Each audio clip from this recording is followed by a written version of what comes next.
Okay, so today's project, we're going to be taking out an 8080 gas furnace, and I'm going to be throwing in the 80% 90,000 BTU gas furnace. The initial problem was a bad inducer motor, and periodically the igniter wouldn't ignite. So once those repairs are costing at least half or a little bit more than the price of the new unit, I'm just going to go ahead and recommend replacing the unit. So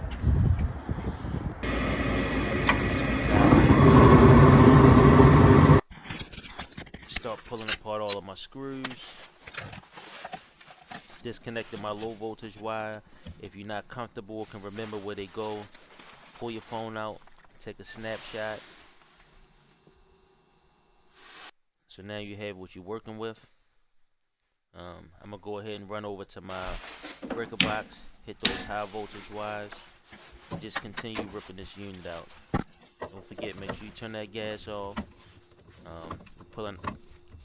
Taking all the tape out, cutting all that tape, taking all that screws. Eventually you'll get to the point where you can go ahead and slide that unit out the pocket. Now in this particular case, our new unit is going to be 11.5 inches shorter, so that coil right there is going to stay in place. Found some wood, cut it to height, prop that coil up in that vent so that doesn't drop down, doesn't break any of our line sets. And found some sheet metal. I'm just gonna go ahead and support that A coil up in there. Use some self tappers.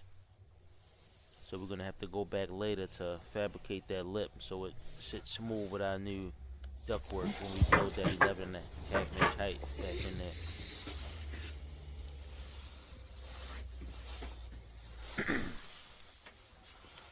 So now outside with the new unit, we can see that height difference. You can use some hand brakes, some linemen's. You're gonna go ahead and bend that edge up around the perimeter of the furnace. Get that nice and straight so when we're putting our sheet metal on, we have something to drill into, put our self taps into. So I'm gonna measure the perimeter of that whole entire lip, add the height of our 11.5 inches, and then we're gonna make our midsection. I measured an inch extra. It's a 2-piece section. I added an inch extra just so I have something to put our self taps into to seal it up when we all said and done, and it's going to be easier to install. So go ahead and dry fit everything.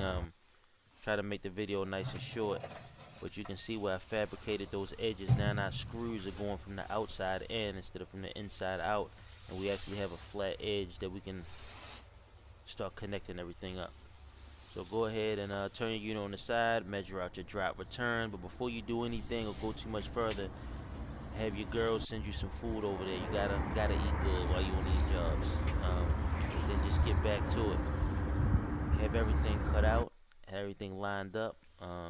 Just start putting it back together the same way you took it out. So slide that thing back in the pocket, tape everything up. And here's where our sequence of operations starts. So our inducer motor is going to kick on first. It's going to trigger that pressure switch. After that, it's going to go ahead and let that electronic igniter light up. Once that lights up, that click is going to be your gas valve opening that gas. After that thermocouple, after that flame sensor detects the heat, then eventually our blower motor kick on, and that's when we're going to start putting that heat throughout the house.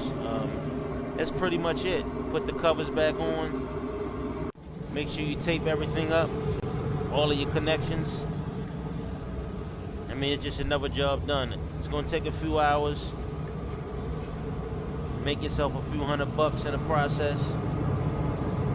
Keep it pumping to the next job.